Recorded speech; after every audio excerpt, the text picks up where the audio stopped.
call, Coach. Get started. First question, Chris Gardner. Coach, what happened in that second quarter? Well, they picked up the pressure on us, and we were passive against their pressure, turned it over like eight times. They had 12 points off our turnovers.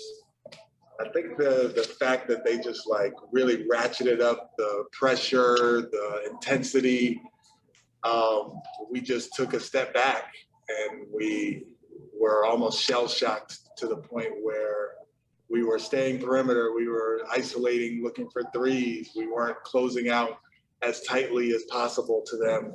I think Reggie Jackson might have been 3 for 3 in that quarter from 3. And you know, the turnovers mixed in with the poor shot selection, mixed in with the kind of lackadaisical defense that we played as a result was what happened in the second quarter.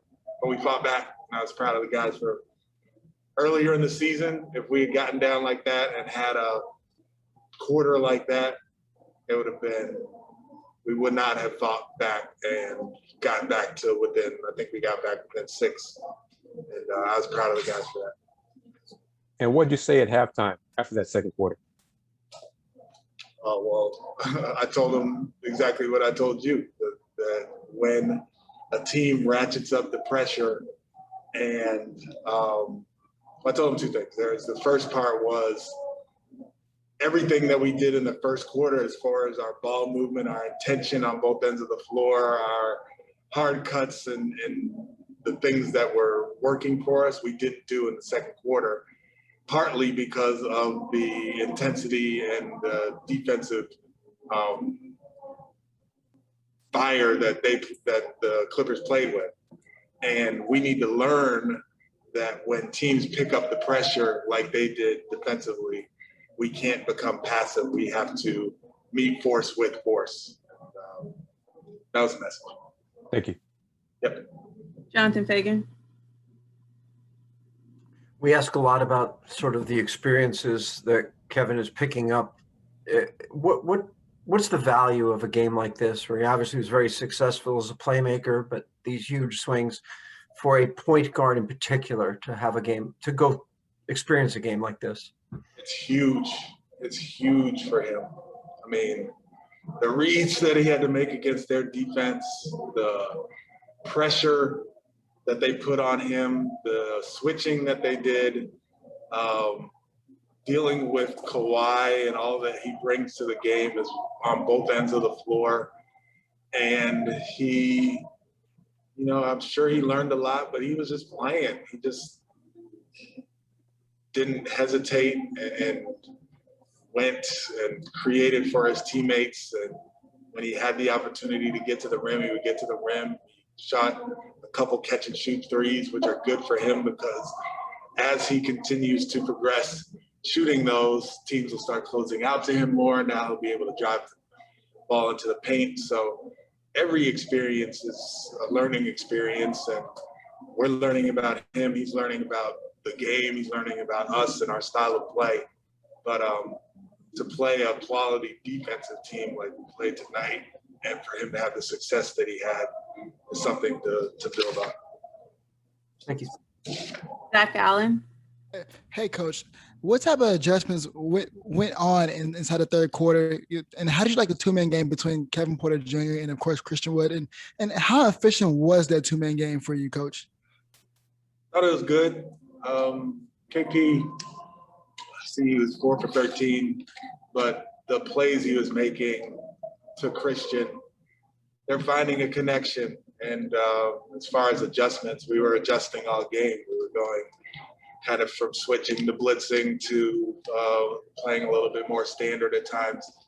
Kawhi Leonard is a hard person to guard, and you keep giving him the like one-on-one looks. He was hurting us with those.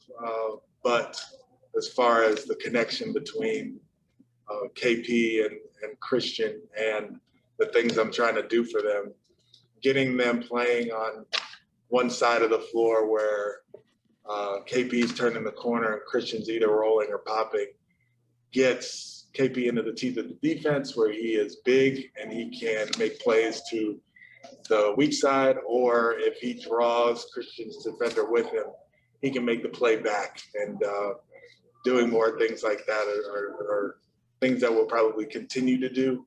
But as many situations as I can get those guys in together, they can learn how to play with each other. They can learn how to play against different defenses, and all of that is good for the progress of our team. Jonathan Fagan. Kind of similarly, you go from maybe the best three-point shooting team ever to the best three-point shooter ever tomorrow. Do you feel like you guys were doing better in that comeback in the second half at running them off the line a little more? And is that something that in those different defenses you described can also be done?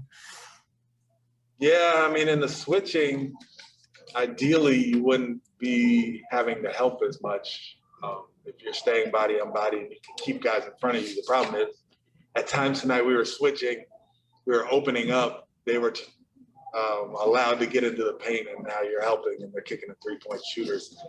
The blitzing forces you to rotate and forces you to sprint to your closeouts. And in the third quarter, we did that much better. We sprinted to our closeouts and ran them off the line and ran them into some 2-point shots, which is what we want. We want to force guys off the 3-point line and get them in the mid-range too. And yeah, tomorrow night is a different beast because a lot of them are either catch and shoots off screens or pick and rolls for the three. So it's a little bit different than this team because they're such a spot up three-based team. But the principles are the same as far as getting them off of those threes and getting them inside the 3-point arc. Thank you. Thank you, Coach.